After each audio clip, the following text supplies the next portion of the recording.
Your thoughts are what you're thinking about, but your attitude is how you're thinking about what you're thinking about. Welcome back. This is the podcast Meet Me Halfway. I am Kareem Momo. Meet Me Halfway. I'm here alongside my co-host Glenroy Bristol, and then Sequoia Spells is our special guest today. And today we're going to talk about empathy. So then the second thing I wanted to talk about was creativity, and also what comes with creativity, and it could be detrimental to creativity, and that's inattention. So when you're not focused on something, you start thinking and you start becoming a space cadet, and then you start getting creative with those thoughts. You're right. Some of it may come from, let's say, traumatic experiences where you're trying to escape from that reality, and then you become creative, or some just come from the potential of a better future. The most creative people are people who come from either trauma or poverty, which normally come in the same. Not all the time, but sometimes you see that creativity. Or it can even come from the opposite side, at least the way I see it, from, let's say, a very healthy household, but it's not healthy in terms of application of what they're trying to do with their children. So let's say, aesthetically, visually, you're like, dang, they got a big house, they got everything, but the daddy ain't around and the mama don't exist. She's not there with her children. So what's an escape for that? Creativity. You become an artist, you become a singer, you become all of those type of people because you're trying to find a way to make something more than what it is. And then even if you see, you can say indigenous communities, they're always laughing. Go to rural Africa, go to freaking rural Mexico, and you're gonna notice those people are always laughing because they gotta find a way to entertain themselves. They gotta find a way to come out and laugh and just find ways to make the most of what they got up here. So basically what you're saying is, as far as creativity goes, the more you've been through, like the more experiences you had in life, gives you a better toolbox to manifest things? Is that what you're saying? I mean, that could be part of That it. ain't what I'm hearing. that could be an add-on. But what are you? As soon as you said I heard, putting people in a category where, to me, we can't do that because creativity is in everybody. So we can't say the greatest creators come from certain pools of discontent or degradation and stuff like that. That is true, but so it is in any environmental, social construct. So that's why I caught myself and I was like, you know what, let me at least get both sides. Yeah, because then you got people looking at this and saying, well, what about me? That means I'm not creative because you say it only comes from, just because I came from a middle class place and I had everything, that means I'm not creative? No, that's what I caught myself. I'm speaking to the other minds that would be checking what you say and freedom left out. So I would like to say creativity is a general application of everybody only if they can tap into their awareness of themselves to be creative. And there's a lot more we can say why most people or some people are not taking advantage of their abilities, which is part of the creative structure, right? If you don't have ability, you won't be. But we're getting somewhere now, because now the word manifest is being up there with the word create. Like, but now people are using manifestation now. Yeah. I think we're getting somewhere. Same thing. It's the same thing. But it gives a person a word for it. Like manifestation is better than create. Manifest is better than create. Yeah, in my opinion. But it's synonymous, so what difference does it make? It's saying the same thing, right? It's the psychology of it, right? Well, to be honest, you say that and it was like, I hear manifest and I kind of go, ugh. What's your experience? What's your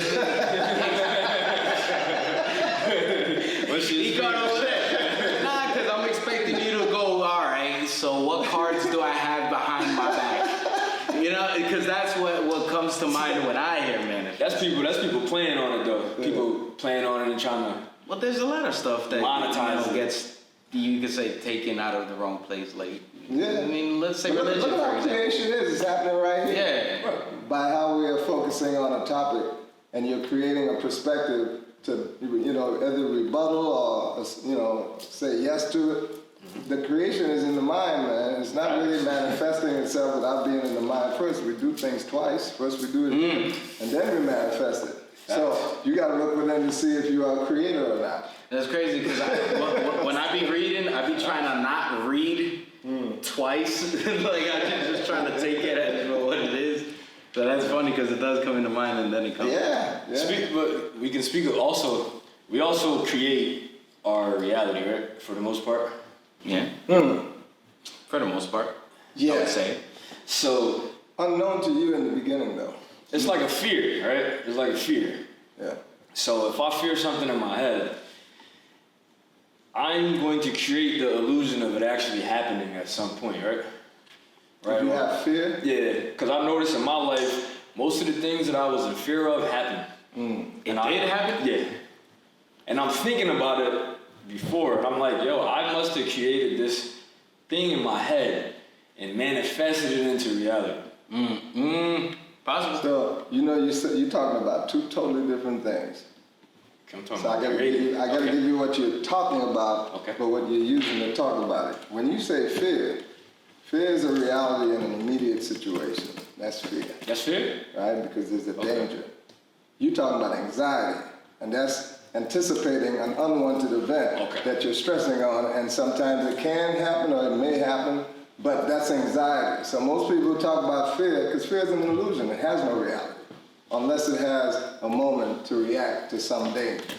Fearful. So that's anxiety. But it's It's not anxiety. just being scared. No, because you're anticipating something that you don't want to happen. And it always happens. But if you ruminate on it, Yeah. but you're already imploding on yourself, so that becomes a dangerous thing to you in a sense. Right? So it's an anticipation of an unwanted event. That's what anxiety is. That's one of It's still a creation though. Yeah, you're creating it because you're creating the possibility of the negative event in your mind. It ain't even happened yet, and you're like, oh. Right. Just like your story ain't happened yet. Yeah. Yeah. Right? But it's happening. It's happening. Right. He actually, Well, no, my bad. Let me clarify that. Excuse me. And it's foundationally happening. I'm talking about when this man first told me what he was about. Yeah, way back, yeah. It was like 2 years ago. Yeah. And where he was at right now, physically he was there. Yeah. And saw it, but now I can see the manifestation. And of course, it's always different than the vision, because now this is real. Yeah. But this is the ideal. And this is when Right. people understand. Yeah. You can see it, right? Yeah. But most people are shooting for ideals, but they won't accept the real, so they'll never reach the ideal. Because your real doesn't make you see that you have confidence to even create the ideals, because you're looking at all the things you don't have, but you want that. So you really sabotage your present and your future. Well, I think one of the prerequisites for all of that is expectations. Exactly. That's Because definitely. you told me once, I remember it was Yeah. years ago, I forgot what I was going through, but I had like so many things on top of life. I'm like, yeah, I'm gonna do that. It's gonna be hard, and this is. He said, don't say it's gonna be hard. He said, let the experience teach you whether it's gonna be hard or not. You know? I'm like, fair enough. I'm like, all right. Because 9 times out of 10, when you're saying something's Yeah. hard, it's probably gonna be But hard. especially like what you said with the anxiety or the fear, whatever you wanted to call it, you said, oh, all of it came true. So you're just validating your own negativity. If you didn't have the prerequisite of the expectation, that would have not even been something to begin with. You would have never said, It would hey, have never manifested. I'm right about it all the time. That's exactly what I did. So look at how. No, but I think we all do that. But look at how creative we really are without knowing how creative we are, but in a destructive way. Well, More so than a productive way. yeah. So this is even important to even see how our personality is being formed by dysfunctional thinking, which is creative and not as Listen, that's one thing I wanted to talk about when we first started. I said no matter where we go with what we're doing right now, whatever, manifesting, creating, whatever you want to call it, I always want to get to the point where I will bring people on from all different walks of life, all different places, all different states in that growth and development that they're going through, whether you talk about doctors, lawyers, and to the homeless guy down the street, I don't care. Because we all have a different perspective. We all have a lot of creativity, and we all have things that we could go. Like I notice a lot of, let's say, big podcasts or whatever. Yeah, they have some good people, and that's great. They have some very, notable people. But I want to get to a point because everybody has a perspective that we don't know. And it was you, and that's where the idea of Meet Me Halfway came, because there's been a million times, you and me, and I've told you this a million times, where you tell me something, I disagree, I'll be like, nah, that ain't it. And vice versa. And then 6 months later pass by, we'll give each other the phone call, like, man, you was right about that. You was right about that. But in the moment, we didn't want to meet each other halfway. We was like, you know what? Like, no, it's my way. That's it. And what was created then when we had that phone call? Yeah, I mean, it created after the fact. Then that's when the building blocks of the foundation started developing. But You said, when you said creation, and about a few minutes ago, where does it stop? Where does creation stop? from an idea. What I mean by that, see if you can look at it into you. Where does creation start when you are in charge of the creating? Because creation is also part of adapting too. So there's a generational curse that we have to go through until you become cognitively able to reason, rationalize, and be logical about creating what you now want to create. But you have already adapted to somebody else's influence of creation, and now here you are, dysfunctionally functioning. So there is a point. Absolutely. When you create. It comes from a point of reference that we don't even know. Exactly.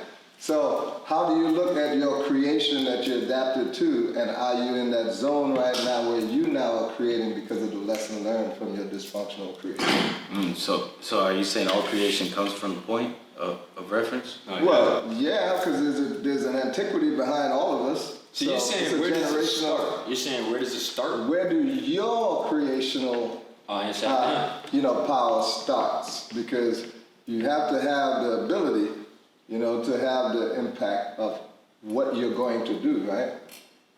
As a child, you're just impulsive and reactive to what has been taught. So you're a sponge. So you're not processing, contemplating, thinking rationally, nothing. You don't have the capacity. Right. Even in the animal kingdom, you see the same thing. You see little baby lion trying to go for wildebeest, but he'll bite on his tail and everything. You have no idea what he's messing with. Right? So I can answer that. I can answer it first if you need me to. Well, my creating starts when I write down a goal. That's a good point. That's a good point. So what are you creating? You creating a standard for you or something else? Standard. Because remember we was talking about where you came from was dysfunctionally functioning. Developmentally phases. You can't help it. That's just the way life is. When you hit your 27, 28, 29 years, where your mind now, intellectually now, you can reason, rationalize, and be logically, and drugs and alcohol didn't take away your abilities to really process. We got to put that in place for some, right? So if you're clear-minded and everything, but now you have a cognitive ability. Now you have the ability to see things, right? Be introspective, look at yourself even, all these things. Kids, ain't nobody looking at themselves on the inside with a serious level of observation until they have that capacity. So that's when we become, having the ability to create. But you got bad habits that may not allow you to be able to create. One word I would say that is the biggest problem for everyone when they hit that intelligence phase to create that stops them from creating. What do you think it is? One word? One word.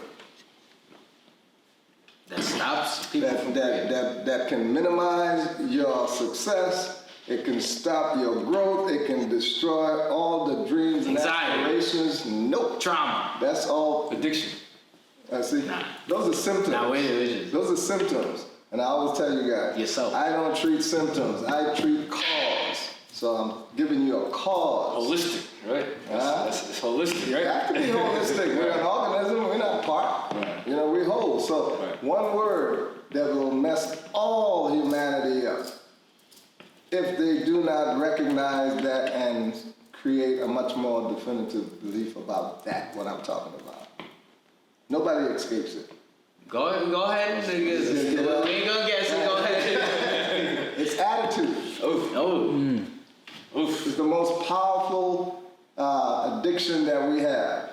Positive or negative? Mostly negative because you won't let positive. Because the word, where I come from, the word attitude is associated with negativity. Yeah. See? Like that person has When it's just a personality. You know why? It's a generational, developmental, manifestation of dysfunction. So we hold on to that more so than you would look at attitude. And matter of fact, when I say attitude, nobody asks me what do I mean. Because everybody might have a different definition of what attitude means. So what's your definition of attitude? My definition of attitude is like... And it has to be so basically simple because you have to walk in it. It's my attitude is my energy for the... Okay, attitude is your energy. Pretty much, All right, I like that. I personally just kind of psychoanalyze everything nowadays. So in my head, you say attitude, and I'm just thinking, I'm like, okay, personality. Are you extroverted? Are you introverted? Are you open? Okay. Like, I'm thinking about all of that now. So, but think about... Yeah, obviously there's nuance, but like for... Yeah, but this is as rudimental because everybody should be able to... I heard this brother on the radio, he's just passed away not too long ago. We used to call him the Black Eagle. Shout out to the Black Eagle. He was on the black radio station. And he always used to say, my grandfather always used to tell me, when I'm going to tell anybody anything, put it where the goats can get it. You know what I mean? Put it where the goats can get it. Put it where the goats can get it. Goats don't eat high. They always eat low. Okay. So he's saying make it so simple so that even a child can pick it up and get it. Right? Damn. So attitude have to be seen from that perspective. Because unless you do put it there, most folks won't get it because it can be so intellectually seen on another level. So I got to give you a simple explanation where you cannot, you won't even, your soul will be like, yeah, right? And it's simple like this. Your thoughts are what you're thinking about. Everybody can get that. That's what happens. But your attitude is how you're thinking about what you're thinking about. Are you looking at it from a negative lens or positive lens? Got you. Neutral. Yeah. Yep. Put that in your psyche and look at your whole life, even to today. See what your attitude was like today. I'm getting way better with that, though. I'm getting way better with that. That comes with accepting things, too, right? The attitude. Everything. Yeah. And I would even say as an antidote for the rest of your life, start feeding that conversation to your psyche and implanting it. I'm going to maintain a positive mental attitude for the rest of my life. Do it every day in every situation. Watch what's going to happen and how you said it. It has power in it. Run that back, please. Huh? Can you please run that back? It's on tape. No, I need that. No, I need that. Yeah, you're right. I need that piece. I need to record it now. Yeah. But it's true, right? Yeah. Now, which part are you talking about? The attitude part, what you just said. I need to I need to hear it again. Yeah, your thoughts are what you're thinking. Right. Your attitude is how you're thinking about what you're thinking. And how we normally think is either positive or negative. Right. I think the idea. I want to sing that shit. And a lot. That line right there is. Oh, yo. A lot of it. A lot of it's perspective because like I've had times where before when I was. But your perspective comes from your attitude. Yeah. But what I'm saying is I'm saying before. Yeah. I used to get beat myself up about situations that were out of my control. Yeah. Like so if I come outside and I got a flat tire, I'll be like shit. Yeah. But then I grew up a little bit. I had a little bit more emotional intelligence, let's say. And I'll come outside, I got a flat tire, and I'll be like, all right. Yeah. I'd rather have one problem than two problems. Flat tire problem, I could fix that. Yeah. The second problem would be fuck. Yeah. So let me just take it back and be like, all right, show a little gratitude. At least I got a car. You're right. That's all the positives coming up. That's number one right there. I woke up today. That's number two. So you could just keep going on, but But I promise you, man, you do that for a week. When I see you next week, your life would have moved from here to way over here. Just by meditating on that conviction every day you wake up, I'm going to maintain a positive mental attitude for the rest of my life. And I would say this, there's a reason why that can be. Literally. And I put it from this positive mental attitude? Positive mental attitude, because that's where you're living. So we might as well make it Christine, that's where it's coming from, and you are the one who's in charge of the control center. So you have to be truly putting it in as a dogma of something that I know is going to have to be a foundation for the rest of my life because it brings me the power to create. So this is in the way that I want to create. You know? So this is another illusion. Huh? no, not an illusion. What is? It's just changing your whole perspective. Because like if the situation in my reality at the time is negative. If you say so. If you say so. Tell me what lesson is a bad lesson. Man, in the words of DJ Drama, None. even on your worst day, you gotta remember that you're living like somebody on their greatest. And that goes all across the board, even if you think you are. Okay, so what if you're preparing for battle? Okay. Then you're gonna go with a positive attitude. You gonna go with a positive attitude? I mean, And I literally had to face that when I was in the military over in Germany and we was guarding the Persian missile. And when they call us 2 in the morning and say, this is live, this is not a game. And now you're getting ready to go to war in that moment when they say it's live, weapon, gas mask, lockup. Your mind just switched because you already been training, but no one wants to die, but there's a attitude of non-negotiable, let's go. You don't even know where you're going because they don't tell you nothing, but you are ready. So that mind that you have been programmed to have a positive mental attitude about dying because you already say, I'm signing up for that. But do I want to die? No. But am I ready? Yeah. But I'm damn sure going to make sure I don't. In my mind, That's you know what I'm saying? A positive mental attitude. The illusion. But because I would have, you can call it that, but to me it's a reality because then I will work it. Because you create everything into existence, the law of attraction. You go to it, it comes to you. And that's a fact. So if you don't have a positive mental attitude, everything you hope to achieve, it won't come. So when you not say going. you go to it, that means you gotta go to it physically and it'll come to you. In all aspects. You gotta go to it mentally. In all aspects of your being, because we do things twice. So if you're not going at it mentally, you're not going to manifest it. Right. So Right. the whole you, your attitude is you. Like you said, every cell in your body responds to negativity or positivity. Most people are stressed out because they're thinking, negatively racing thoughts all day long.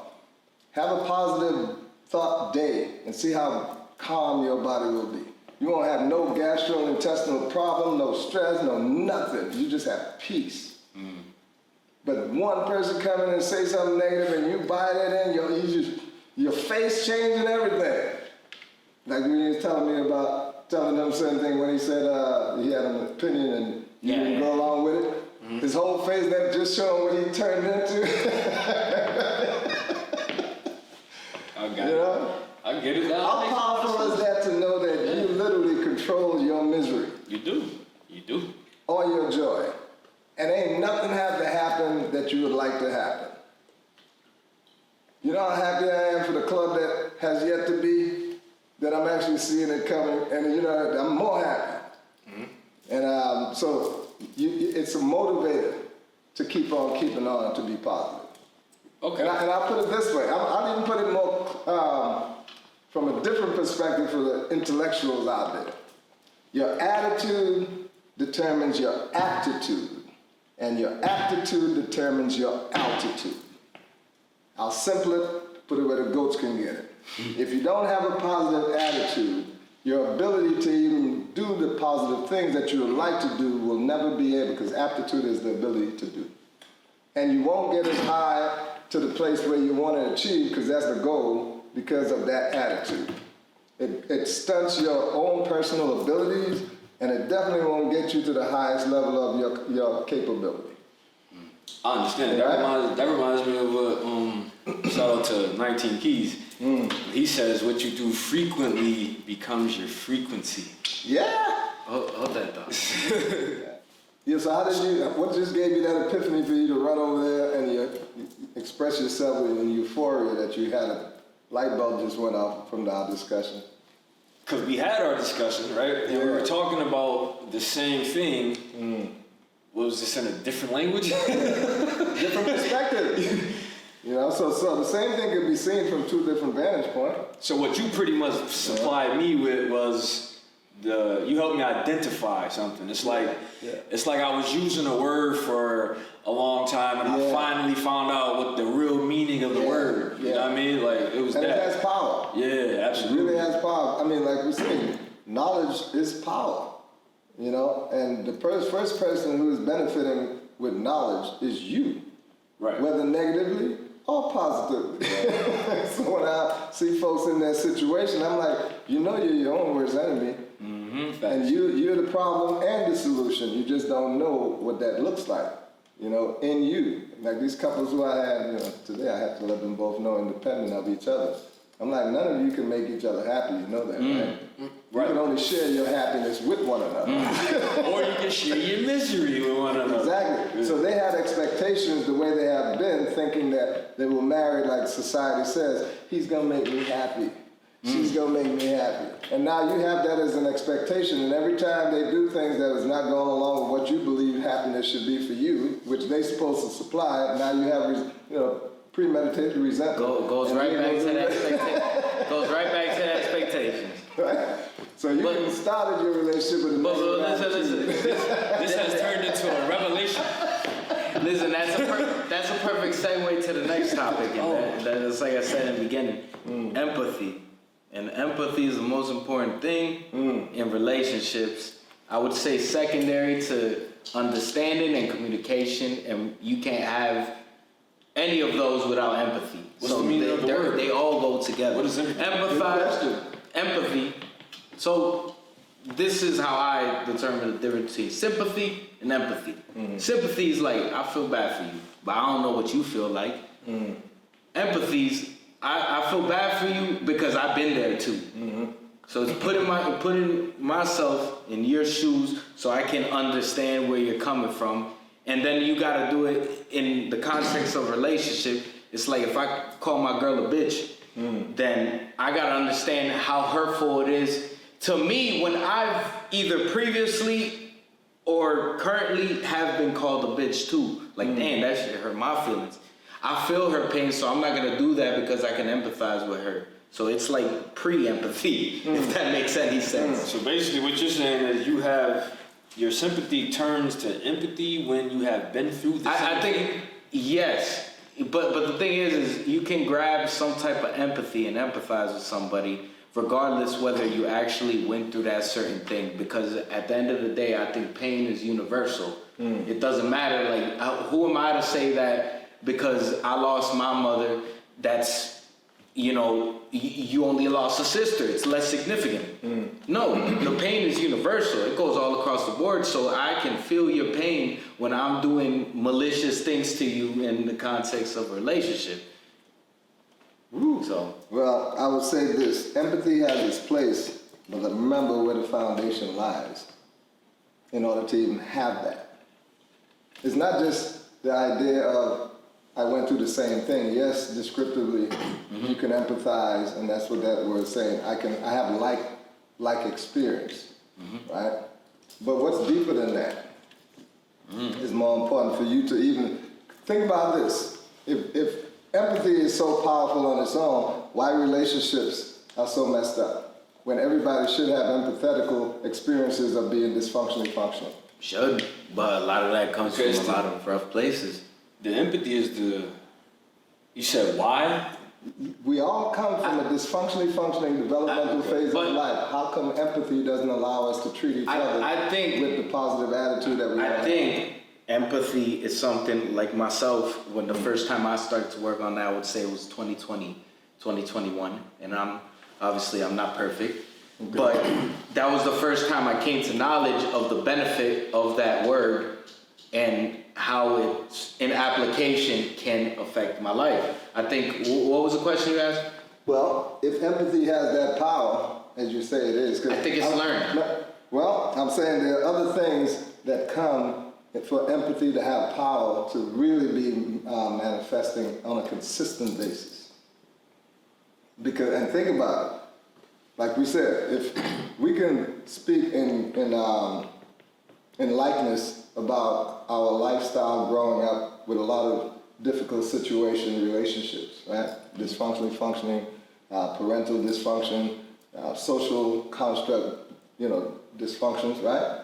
Mm-hmm. So how come when you meet a girl, you hear some of her background, you're familiar with all that, mm-hmm. right? She's familiar with yours. Why isn't empathy then allowing y'all to bond to never allow some of those same things to happen? Since empathy is supposed to have you understanding that I know what you're going through in that life. So you see, it's not powerful on its own. Mm. Yeah, that's why I said it. But that's why I want to make sure that we have that in clarity. Because but the thing is, we drum up empathy as this, this major thing on its own. But it's like a building, you know what I mean? It's going to take a few different components in order to make a stable building. Like I said, you need communication, you need understanding, you need empathy, and you can't have one without the other. Like you can be a great communicator, but communicate your ass to hell. Like you can be a narcissist, and you have no empathy for another person, so it's like useless communication right there. Now remember, you said meet me halfway. That's the theme, right? Yeah.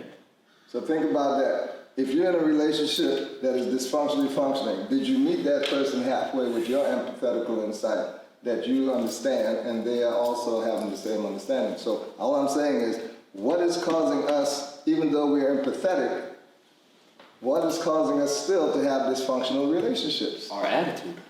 That's the start. That's the start. But then there's another component that's missing. Even with that. There's another one, okay. Yeah, because we got you gave us C, but there's A and B. And that's why when I tell folks it has to be holistic, you cannot really look at change from one, as important as it is, as part. That's why I'm just bringing it up to give you a perspective, what comes that needs in order for you to then show love. Because empathy leads to love as part of the structure for how we can define love. Right? Empathy leads to love? Definitely. It has the component to lead you to love. One of the components. Just like attitude has the component to lead you to love. Just like there's something missing. There's something missing, okay. Yeah. So love wasn't what was missing? Well, that's the goal. That's the goal, okay. Yeah. Peace. Relationship. Unity. Oneness, right? So attitude, if we got that and we're working on our attitude, and that you've been doing that for a good while, see how successful you're becoming? Damn right. Right? but in moments, you relapse. Yeah. And you're dysfunctional, you go back to your old program because discipline, and I always said to you, without discipline, nobody is ever going to fulfill anything because we're always cheating the process, and the process always calls for discipline. So within that desire, goal to love, we said attitude, but then there's a personal characteristic that only you can put out. And until you do, that person, though you have empathy for them, you still won't have harmony. So what would that be? I'll even give you a clue. It starts with an H. That should be easy. Easy, right? Not really. Should if be. you don't practice it. Humility. There you go. That's right. You will not be able to love anybody without humility and empathy. Because one is, being selfless and understanding. So therefore, now you can create, because that attitude is going to make you want to do the right thing. So that's why I was saying why relationships are not, gravitating is because there's no humility. It's pride and ego. And you got folks trying to, superior, inferior, all of the dysfunctionality. Relationships are competition, not complementing. There you go. Right? So humility allows us to be selfless because I have your highest good. So I can never look, and even constructive criticism to you, it's an advocate that's talking, not an enemy. But in our relationship, we don't see each other as advocates. No. We see each other as enemies. Competition. And competition and all this stuff because there's no humility there. And it's subconscious too. Right. It's all subconscious. Yeah, it's a program, but it's a developmental program from the environmental hardship. I ain't gonna take nobody. Kid gets a cut, you put a Band-Aid over it. Yeah. Do we ever talk about how he got the cut? Dealing with symptoms rather than cause. And that's what our society does today. That's what our society does today. That's Listen. why there's money in the when you go The whole when you go to the medical hospital. industry. Listen. There's money in the treatment Yep. and not the cure. This They will treat you, this is the not most cure you. simplest way I would say how the hospital run in conventional medicine. They name it, blame it, and tame it with psychotropic or any kind of synthetics. That's the treatment. But they're not looking at the cause of the symptom. They don't want to look at the cause because then you won't need them. Because you are the antidote to the cause. And this is in more something. ways than not. This is some things that I You know? don't like about certain therapists as well that do things for money. Man. Well, I don't think it's necessarily them doing it for money because it's not like They they mean well commission to off the medication. They just trying to look at it in the best way Listen, possible. I've been diagnosed with what do they call it, bipolar or whatever. So I've seen a lot of therapists in my life, right? Yeah. And this brother I build with a lot Yeah. over the years, right? I can't even call this man a therapist. No, man, I'm a life this man. coach. Right. / therapist. I can't even put you in that box because there's so much, it's more holistic. Every time It I has go to to be. another therapist, It they're has just to saying, be. you want to talk about your problems? Or, you know what I'm saying? Never going to the cause. Like, never Yeah, going to, no. like, why I got here. Like, Yeah. how did I get here? But it's a system that they operate under, so we can't Yeah, and then on top of that, I'm in the industry. I'm gonna fight I you a just little don't- bit I on don't the follow therapist thing in a industry second. methodology Right. for healing and helping people because I know the salvation is in you. Right. And I just have to encourage you to maximize your love of self because you don't love yourself. That's the first question I've told you and everybody else. Anybody come to my office, Facts. do you love yourself? And most people are like, yeah. Yeah, I'm like, hell okay, yeah, so right. now you just open the door to let me show you why I know you don't love yourself. Right. And once I really, man, I didn't think about that. That's not love when you're hurting yourself. And stinking thinking is part of that abuse of self. And listen, this is where my defense comes for at least therapists, because the thing is like therapists are almost like relationships. It's like they're not all gonna work out, Well, definitely not. But and everybody's different. We got problems too. It is a Just relationship. let you know. I mean like an intimate relationship. We're no holier than thou. Listen, most therapists, I had to counsel my colleagues and tell them, you can't deal with this client right now because you have to deal with yourself. And you cannot help someone without first helping yourself. Love thy neighbor. Is that the humility? Yeah. That's part of it if you care, right? Yeah, And I always tell them, love thy neighbor as thyself. The prerequisite for me to love you is to first understand what it takes to love me. And I want everything for you what I want for myself. So if I'm positive, guess what? Now I can help.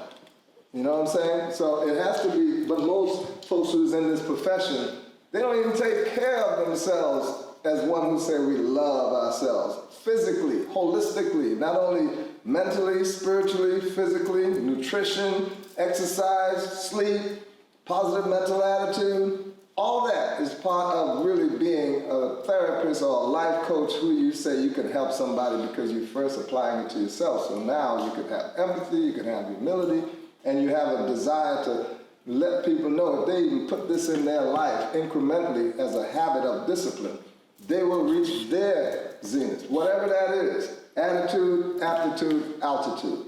Everyone's will be totally different because you're autonomous into yourself. So my journey and my goal, you may not reach that, but you'll reach yours. And we just, cheer each other on, man. You got to where you wanted to go. I'm happy where I am. I'm not looking at nobody. I don't look at like people like LeBron and none of those folks as far, man, I want to. No, I look at his discipline to get where he got. And I don't even know all the other parts of his life because that's not necessarily important to me. I'm looking at what he did to succeed in a certain way that the society is elevating him to see this is what success looked like. No, success is in his discipline. Right. That's just a manifestation Right. of what he did for himself. So we all, what you're doing now with this Meet Me Halfway as a podcast, we don't see the vision. But if you put discipline into it, you don't even know where it's gonna go. But you know it ain't gonna be staying here. It's gonna, you know what I'm saying? Right. But don't lose it when the storm comes. And that's when most people fall apart because they didn't see the adversity coming. We could talk about that. Yeah. Because I was just having a conversation with him. So now because of my different attitude, my more positive attitude on things, when the storm comes, I embrace the storm. That's right. Because this is part of the process of to me getting to altitude, right? Yeah. That's why I love boxing so much, because my favorite fights are the toughest ones. It's never like, I beat his ass. It's just like, okay. One that you gasp for breath and still have to keep on going because you won't stop. and then you're forever thankful for the other person for showing he helped prove to yourself that you can, what you was capable of. He helped with the self-validation process and the self-esteem process of myself, because I was like, damn, I did that? I did that? You made me dig into a place that I didn't even know existed. That never came before. That's why I love boxing. I think it's a perfect analogy for life. And and the thing is, it was always there. It was always there because you just was able to paint a picture. But you use a tool outside yourself to achieve that, but you yourself could achieve it every single day. Yeah. Without anything. And if we lessened ourselves the power we are to say this thing is really what caused me to be able to do it, now I'm not even still focusing on the power that I am. I'm literally giving credit to something, though it was a help, but I did not need it if I had my stuff together. If my attitude was together, I'll never need another person to tell me I would be successful. That's not even a question. Right. It's already a done deal. I'm just walking into it to experiencing it. Right? That lounge is done. It's done. It was done 2 years ago. It was done. And you see the staff every time they come to my office, I got the folders getting fatter and fatter. Yep. It's just like the DSM-4/5, the manual that we, there's the clinical statistical manual that they use to diagnose people. And I always say that's an opinion. If you wasn't on an island by yourself, you will never be crazy. You need another person to come and say something. We always say, boy, you crazy. You talking outside of your neck, man. Right? But if it's just you, there's no craziness. Right. So in our social construct, we're always feeding off other people's opinion. Your perception is your reality, so I tell you what I'm thinking, and then you're going to believe what why would I listen to somebody trying to tell me something negative about myself? If I'm positive. Right. But if I'm also negative, then I'm going to feel offended, I'm going to get that, because and that's most of the construct, because we came up from a negative environment, developmentally. And we're processing stuff like that, like the brother said. Ruminating thought is a destructive thing. It will deteriorate your entire body because all the cells in your body is constantly 24/7 subconsciously listening to negative statements that you implanted and hold as a belief. And that's why I tell people. That's why music is so powerful.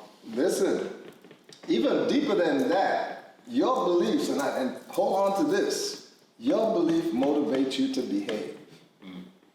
Think about that. One more time. Let that flash through your life. Please, I need your belief motivates you to behave.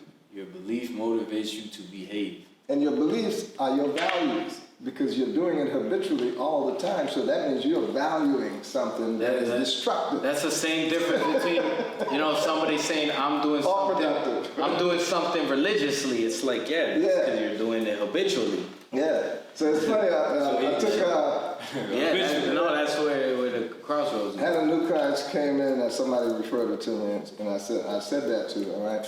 And I said, so if you want to correct what you say you came here for, which is your manifestation, look at your belief system, because that's why it's happening all the time. And you're valuing that same conviction, so you will always get that result because you think that's right. Not really, but that's what you do. So she said, wow. She had road rage, right? So her belief was people don't know how to drive, But, and I said to her, and are you not one of them? So, I'm like, how many lights did you run? How many stops did you cross? How many, not focusing, did you ever slide over in the lane? She's like, yeah, I don't one thing about it. So I'm like, so her belief is not about, that belief about what people are doing, but not looking at herself. Yeah. Right. And not seeing what she's doing because she doesn't like what they're doing is more destructive to her than what they're doing because her windows are rolled up. They don't even know she's in that car looking like a fool.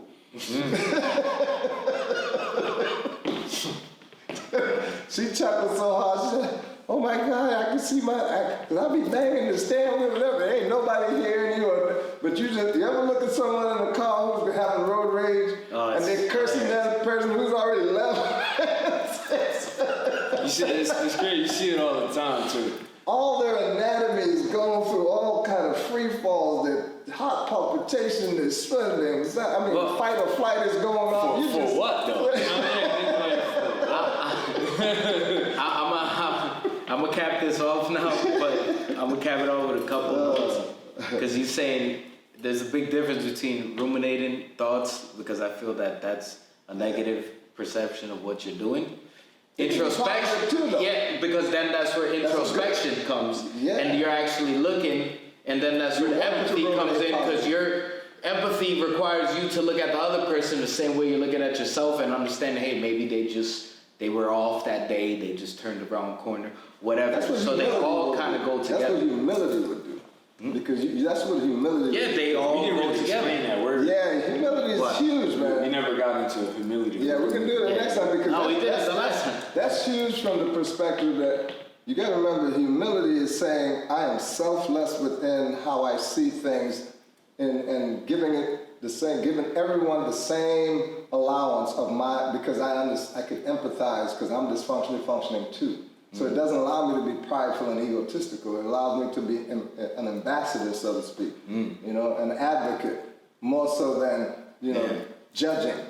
You know what I mean? No. That's all the world does. Man. Yeah. We're supposed to be loving, not judging, and you can't love if you don't have those two things, as we said, humility and empathy. So you can close on that. Yes, sir. That's right. That's a good point. All right. Meet me halfway. I like that. Sounds good for me.